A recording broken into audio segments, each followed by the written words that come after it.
살아계신 하나님 아버지, 감사와 찬송과 영광을 올려드립니다.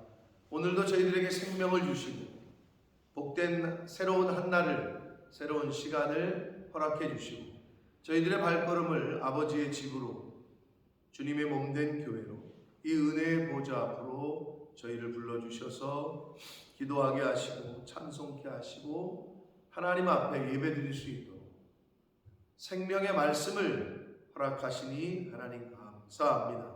이 시간 하나님 앞에 나온 한 심령들, 또 저들의 속한 가정 위에 은혜를 주시고 속한 자녀손들에게도 대를 이어 은혜를 주시되 하나님의 말씀이 대를 이어 상속되어지고 생명의 말씀이 대를 이어 흘러가도록 그러한 복과 은혜가 있게 하여 주옵소서. 아버지, 이 시간 아버지의 말씀을, 생명의 말씀을 듣고 받겠사오니 성령 하나님, 전하는 종의 입술과 듣는 모든 심령에 눈과 귀와 입과 영을, 마음을 주장하셔서 온전히 하나님의 말씀으로 영접하는 시간 되도록 이 시간을 주장해 주옵소서.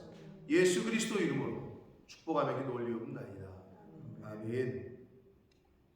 자, 마태복음 25장 열처녀의 비유, 그리고 달란트의 비유에 이어서 양과 염소의 비유가 나오고 있습니다. 이것은 재림을 소망하고 기다리는 성도된 크리스찬된 사람들의 삶의 실제적인 구체적인 태도.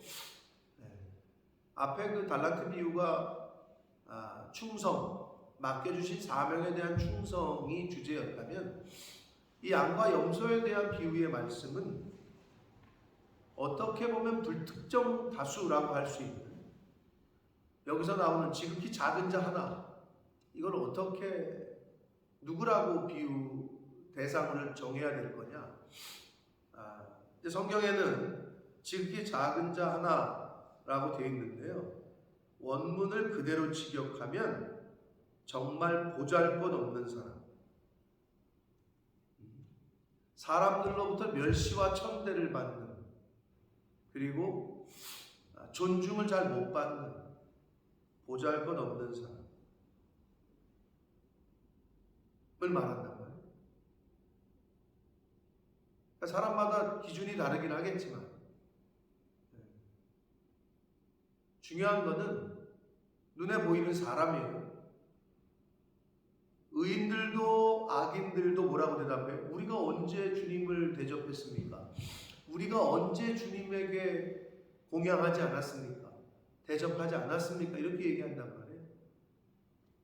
그러니까 오늘 이 양과 염소의 비유에서 주시는 계시성은 우리로 하여금 굉장히 이 땅을 살면서 크리스찬으로서의 삶을 어떻게 살아야 될지라는 어떤 굉장히 그 기준을 클리어하게 제시도 해주지만 어떤 의미에서는 굉장히 무서운 말씀입니다. 내가 눈에 보이는 가난한 자, 보잘것없는 자, 눈에 보이는 이웃, 심지어 눈에 보이는 주의 종을 섬기지 않는데 보이지 않는 하나님을 섬긴다. 이건 맞지 않는다 라고 말씀하고 있는.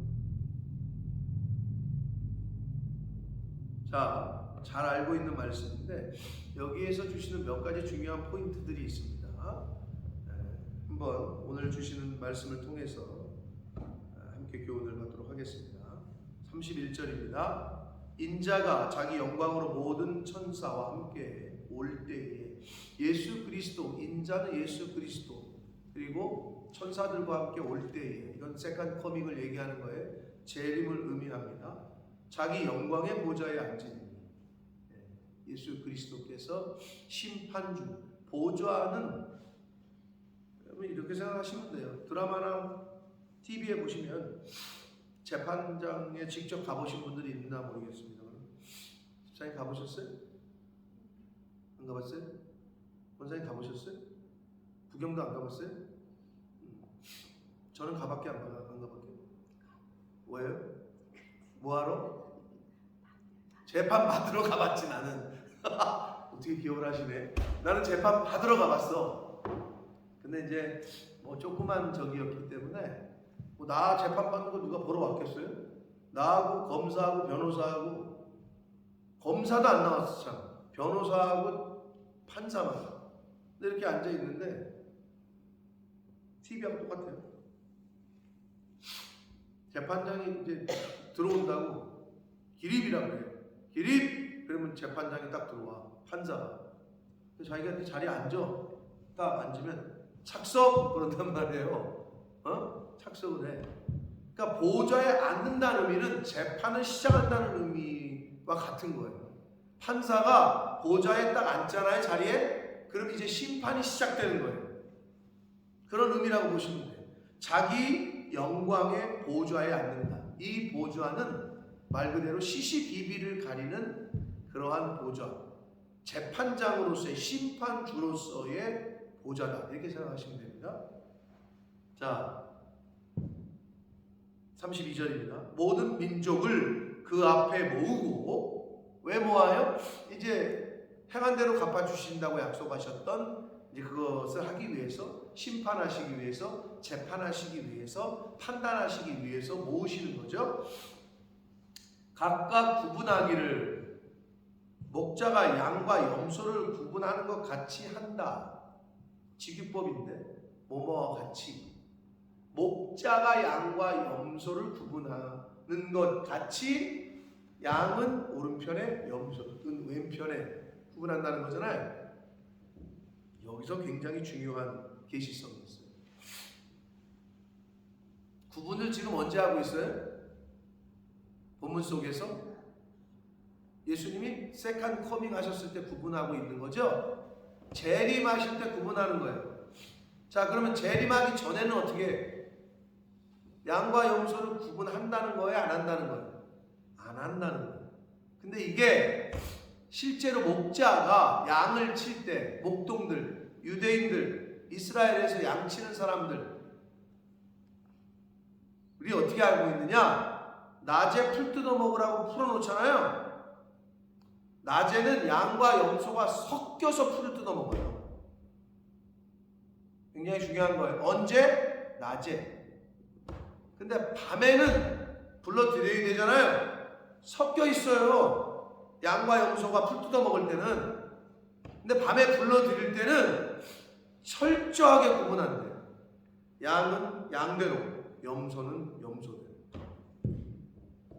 실제로.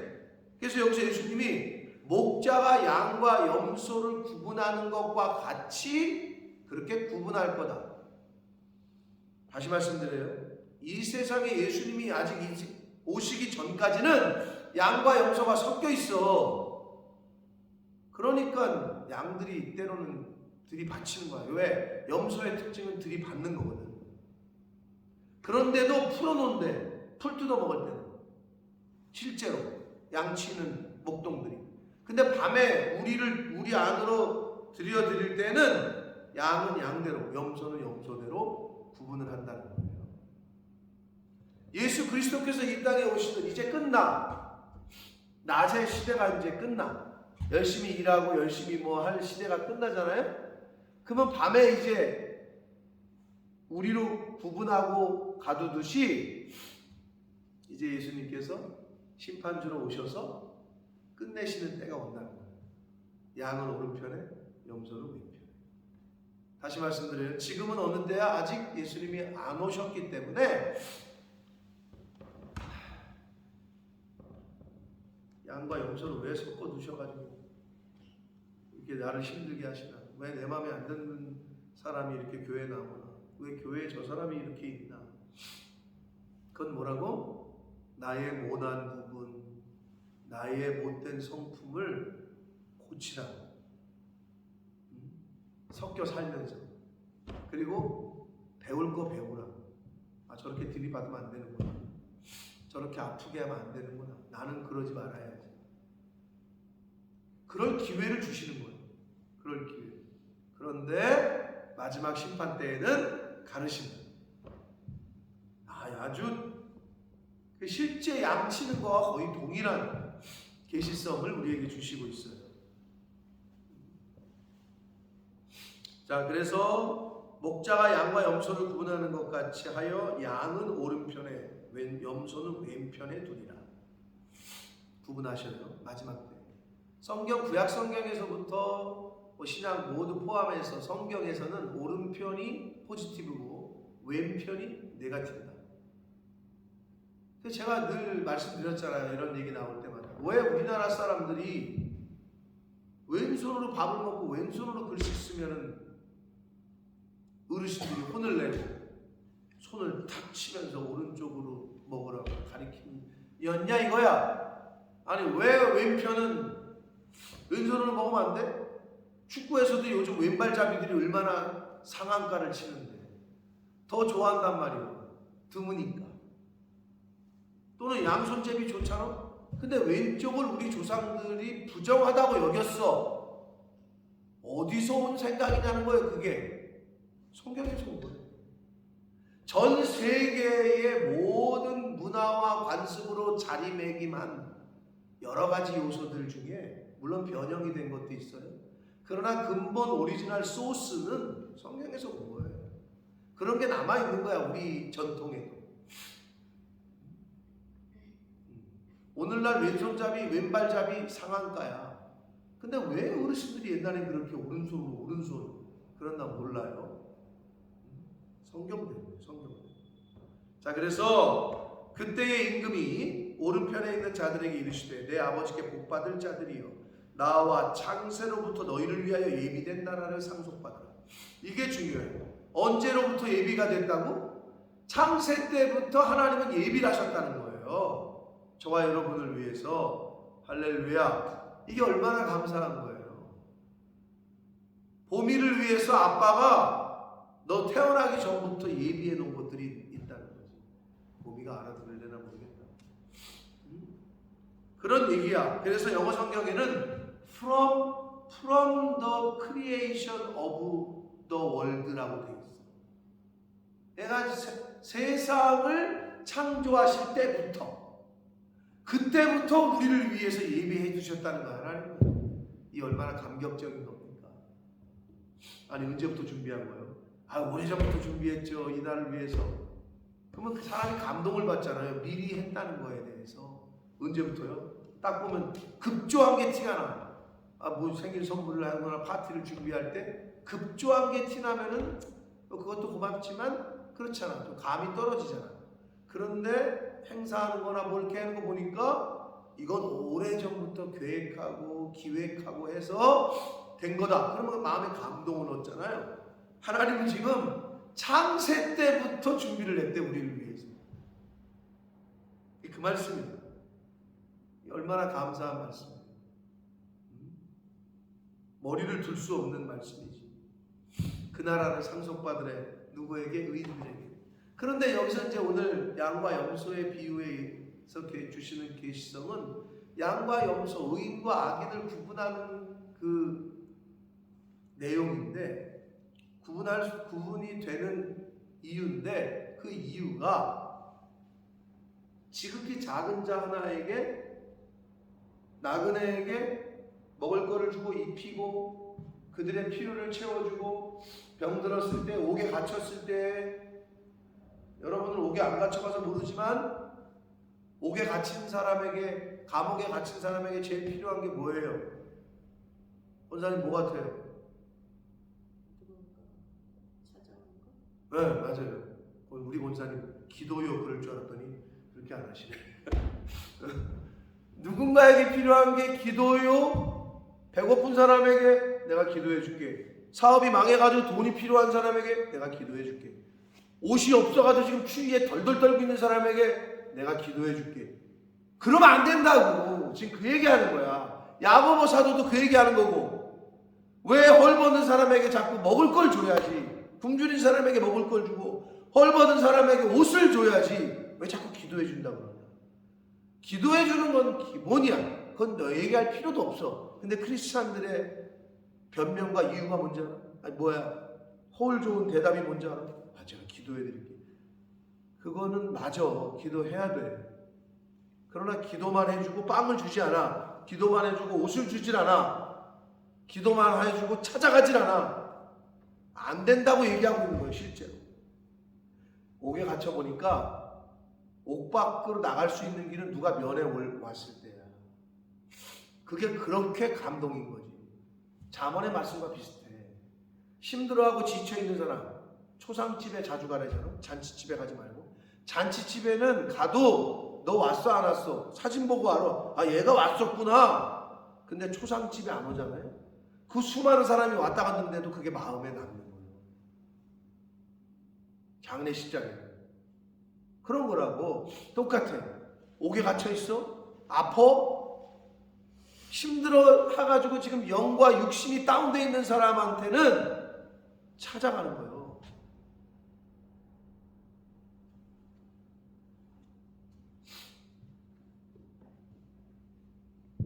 제가 감옥에 한 달 있을 때 면회를 오잖아요. 그럼 이제 그때가 그렇게 이제 감동이 되는 거죠. 찾아오는 게 잊혀지지가 않아요.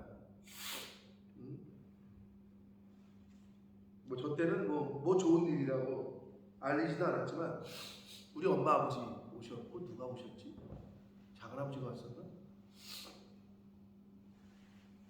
아무튼 그리고 이번에 이제 제 아내가 수술했다고 하니까 병원에 입원해 있는 기간이 짧았습니다만은 병원으로 찾아오는 사람들이 꽤 있었던 거예요.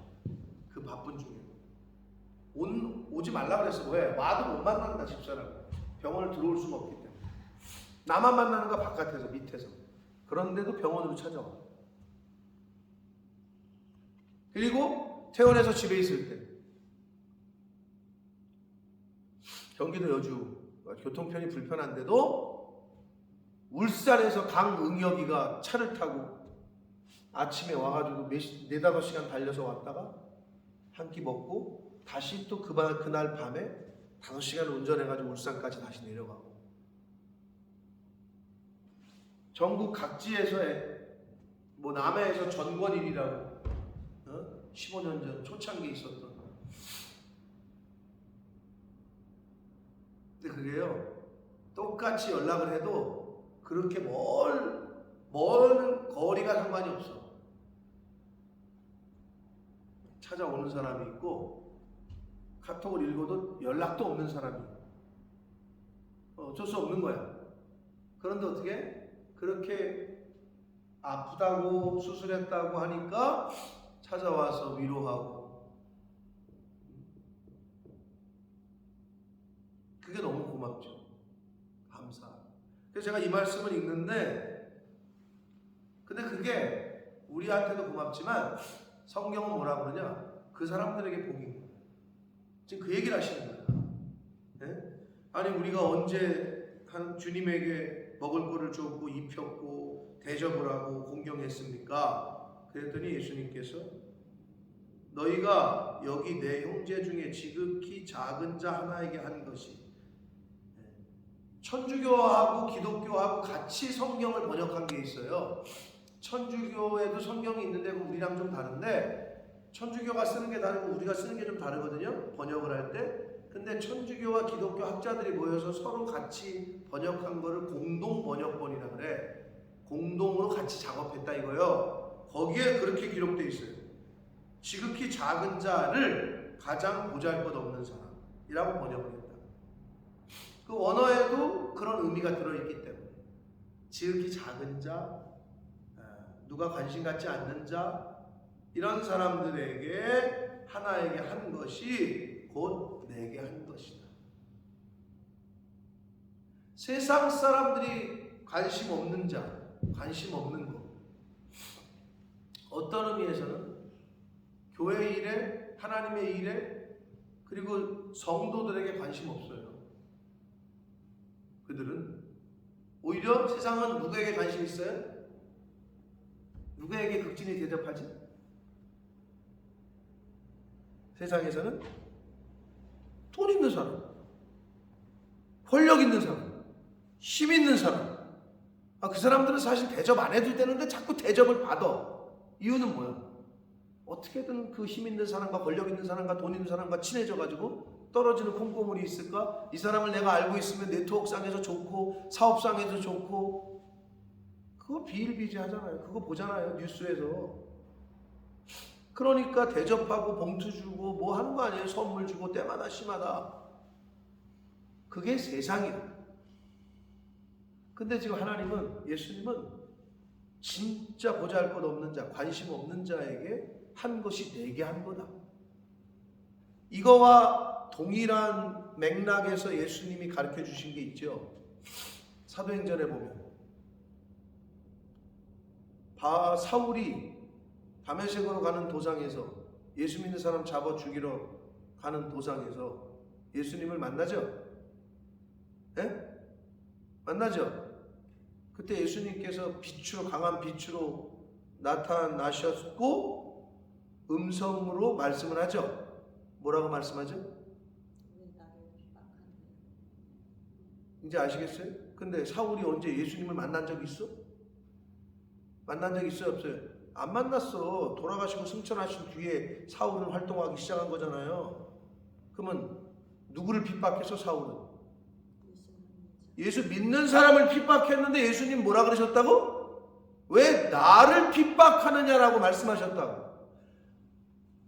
성도들, 크리스찬들이 고통당하고 핍박당하는 거를 자기가 핍박당하는 거라고 말씀하신 거라고. 똑같은 맥락이죠. 그러니까 여러분이 핍박을 받잖아? 예수님은 그렇게 하는 거에 대해서 걔가 나를 핍박한 거로 여긴다는 거야.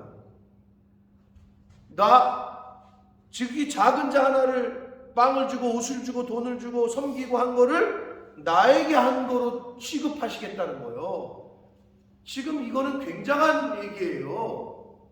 그러니까 여러분이 누군가를 대접하잖아. 예수님을 대접하는 거예요. 그리고 구약성경에 나오듯이 잠언 19장 17절에 이렇게 말씀합니다. 가난한 자를 불쌍히 여기는 것은, 가난한 자를 불쌍히 여기고 가난한 자를 대접하고 가난한 자를 긍휼히 여기는 것은 하나님께 뭐 하는 것이다? 구워주는 거다. 누가 여러분 돈 구워주면 그 사람이 나한테 갚아야 되잖아. 하나님께 구워주는 거래. 가난한 사람, 힘없는 사람에게 대접하는 거는 하나님께 구워준 거래. 그러면 하나님이 빚진 거야. 우리한테 갚아주겠다는 거야. 아니, 이 수지 많은 걸 왜 안 하냐. 황금률이 뭐야? 예수님이 가르쳐 주신 것 중에 황금률. 네 이웃에게 대접해라. 네가 대접받고자 하는 대로 남에게 대접하라. 이거를 골든율, 황금률이라고 기독교 학자들은 교회사 가운데 그 부분을 그렇게 말씀한다. 그러니까 누구를 대접하잖아요. 너무 복인 거지. 대접받잖아요. 죄송하지만 좋죠. 대접받으면. 근데 하늘나라에서는 상급이 없어. 이 땅에서 대접받은 걸로 끝나. 그러니까 우리 성도들은 어떠한 삶을 살아야 되는지를 계시하시는 거예요. 그러니까 또 다른 염소 쪽에 있는 사람들에게, 아니 우리가 언제 예수님을 공양을 안 했고 우리가 언제 예수님에게 그렇게 대접을 안 했습니까? 그러니까 똑같이 얘기하시는 거예요. 지극히 작은 자 하재 하나에게 한 것이 안 한 것이 내게 안 한 거다. 사랑하는 성도 여러분, 하나님 눈에 안 보이고 예수님 눈에 안 보이죠? 옆에 있는 사람은 봐. 내게 한 거래 그게. 근데 이게 창조의 원리상 맞죠? 하나님이 인간을 창조하실 때 어떻게 창조하셨어? 누구의 모양과 형상대로? 하나님의 모양과 형상대로 인간을 만드셨어. 내 옆에 있는 사람이 하나님의 모양과 형상을 덧입고 있는 거야. 그런 맥락에서 우리가 사람을 봐야 되고, 그런 맥락에서 죽어가는 영혼을 바라보고, 믿는 자여 어이할고, 아까 우리가 찬송을 했어요.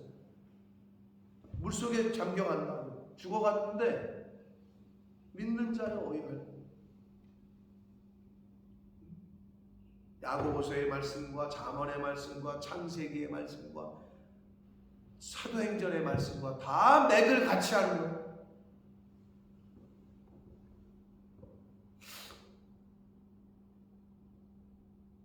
선한 사마리아법 들어보셨어요? 원사님 들어봤어요? 선한 사마리아법 들어보셨어요? 안 들어봤어요? 그럼 뭐 같아요? 그 법이 선한 사마리아법이라고 있어요. 뭐 같아요? 사마리아 여인 하면 생각나는 게 뭐예요? 생각이 안 나요? 사마리아 여인이요? 네. 아니 사마리아 사람. 죄송해요. 그 사마리아 사람을 대접하는 사람, 치료해 주는 사람. 네. 그 강도 맞는 사람을 대접했잖아요. 관리해주고, 예? 그러니까 케어를 해줬잖아요. 그죠? 구조를 했잖아요. 구조, 그죠? 그러면 선한 사마리아법이 뭐 같아요? 대충 짐작하기를. 말 그대로 강도당한 사람이 있어. 해코지 당하는 사람이 있는데 보고 지나간다고. 나랑 상관없잖아. 그럼 이 사람 죄인이 아니야?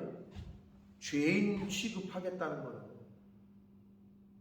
강도당한 사람을 보고도 그냥 지나가? 너 죄다라는 거예요. 성경적이죠. 굉장히 성경적인 법이지.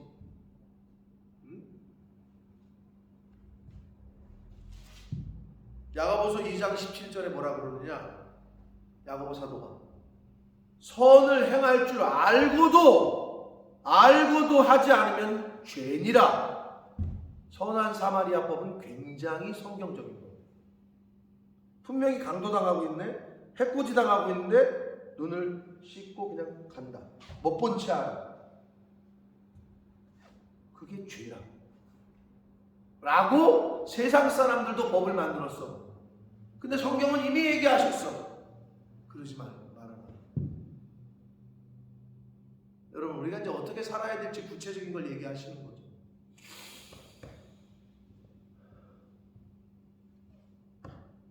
하나님이 보좌에 앉으실 때가 와요. 재판장이 착석을 할 때가 와요. 그 전까지는 열심히 회개하고 열심히 구제하고 열심히 하나님 말씀대로 살려고 노력하고 애쓰셔야 돼요. 왜? 그 전까지는 기회가 있어. 근데 재판장이 딱 자리에 착석하잖아요.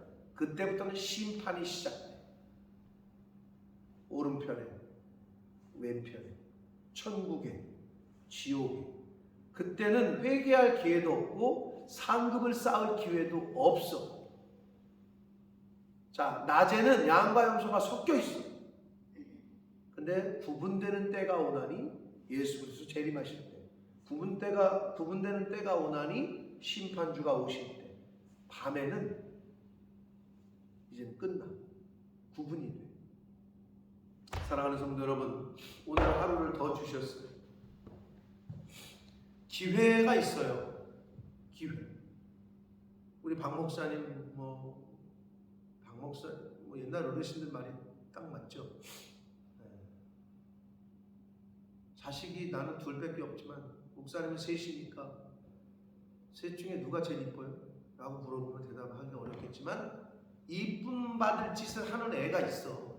똑같은 자식이라도 안 이뻐할 수가 없게끔 하는 자식이 있다. 박 목사님 대접을 안 하고 섬기지 않을 수가 없게끔 하죠. 김경희 집사님, 저분이 권사님 그렇죠? 근데 내가 그래서 와가지고 내 목회에 아주 나한테 어려움을 주는 것 같아. 그래서 내가 그렇게 하면은 나보고 어떡하라는 거예요? 성도들이 그럴 거라고. 아니 박 목사님이 이것도 해주고 이것도 해주는데 우리 양 목사님은 왜 이것도 안 해주고 이것도 안 해주고. 그렇게 생각할 수 있을까 없을까요? 김경희 집사님? 없어요. 안 넘어오네. 물론 달란트가 다르긴 한데 아주 너무 성도님들을 가정을 그렇게 챙기고, 걔가 안 이뻐할래 안 이뻐할 수가 없는 거지. 기회가 있어. 주의 종들을 대접하고. 옛날 어르신들을 보면 목사님이 누가 왔다, 선교사님이 누가 오셨다, 그러면 달려 들어가지고 그냥 어떻게든 자기 집으로 모시려고 하는 사람들이 옛날에 있었어. 이번에 제가 파리 갔잖아요.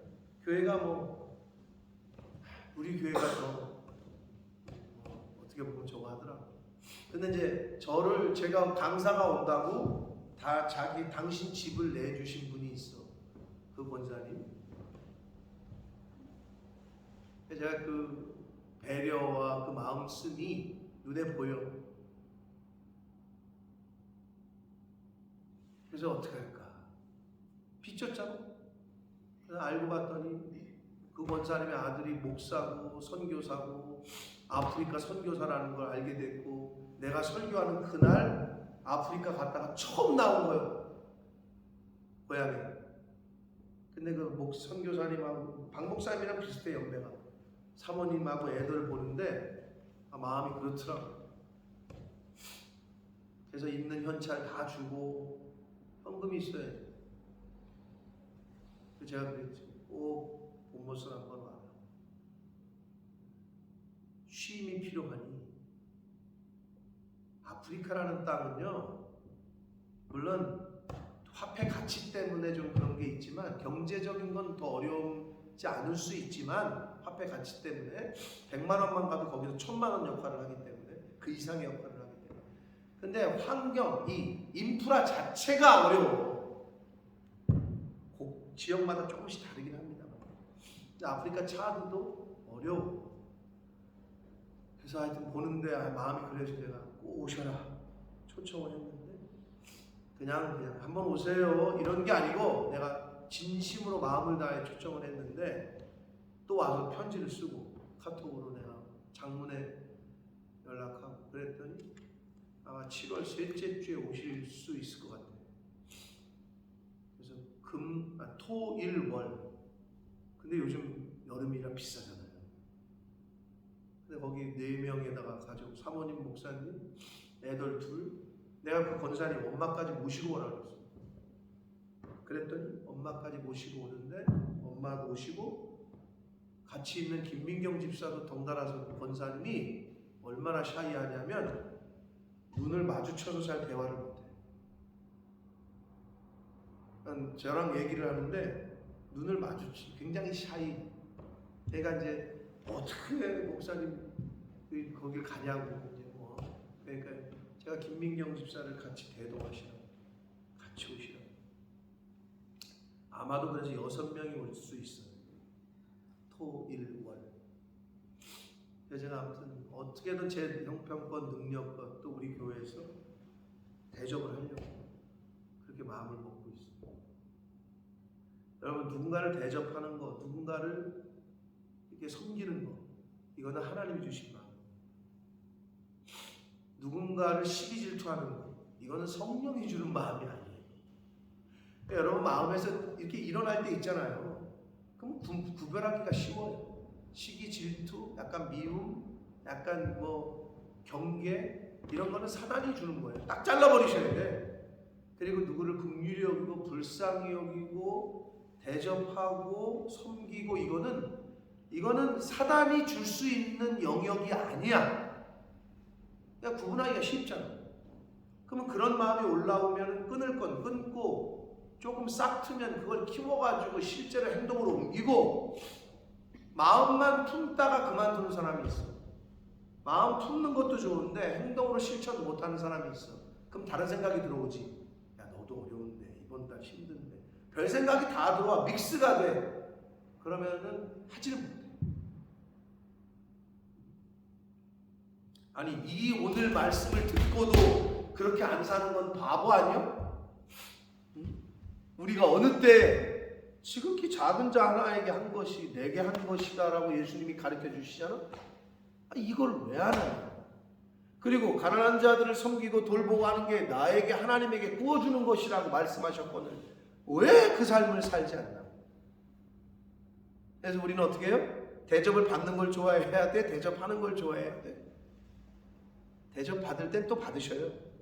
받고 베푸시라고 또. 너무 나 안 받겠다고, 안 간다고, 이것도 안 좋아. 대접을 받을 땐 받아야, 그래서 그래야 그 사람이 복을 받지. 내가 우리 집에 아버지, 나이 먹으면 아버지가 그 고집이 얼마나 세냐. 자식들이 와가지고 식사하러 나가시잖아. 안 간다는 거예요. 뭐가 꽂혔냐? 사 먹는 건 다 나쁘고 생시에 고기는 다 나쁘고 그 자기의 기준이 딱 서 있어. 무릎이 이렇게 휘셔가지고 걷지도 못해. 막 이렇게 아버지도. 그러면 난 한 번도 안 맞아봤지만 권사님 뼈 주사인가 뭐 주사 한 방 맞으면 이게 안 올라가는 팔도 올라간다며. 그럼 여기가 이제 연골이 아버지가 없으시겠지. 엑스레이 한 번을 못 찍었어. 90평생 동안. 왜? 안 가 병원을. 강제로 뭐야 속여가지고 모시고 갔거든. 병원 앞에 딱 내리니까 다시 차 있다. 그 고집을 못 꺾어. 그래서 제가 보면서 어린애 때는 고집을 꺾고 부모님 말씀에 순종해야 매를 안 맞아. 나이가 먹어서는 자식들의 말을 들어줘야 돼. 그래야 그 자식들이 복을 받아. 아니 자식들이 부모님 대접한다고 뭐 이렇게 좀 뭐 하고 싶어. 안 되는 거요. 자식들이 복을 못 받아. 자식들은 그거를 해야 돼. 부모를 공경해야 돼. 봉양해야 하고 용돈 줘야 되고 해야 돼. 그래야 자식이 복을 받는다니까. 근데 그 복을 받는 길을 막어. 자식을 위한다는 말로. 아니라니까. 그거 안 된다니까. 그걸 보고 자라야 손주들도 그렇게 하고. 네, 이미 늦었어. 제가 그걸 보면서 우리 아버지가 장로지만 이게 여러 가지를 느끼게 하더라고요. 근데 또 그런 건 있어. 또 형들이 가자면 안 가는데 제가 가자면 또 가. 제가 목사라서 그런지. 그러니까 맨날 형수들이 아유 도련님이 좀 뭐 승혁이 아빠가 좀 해보라고. 우리 말을 안 듣는다고. 그럼 제가 가서 이제 얘기를.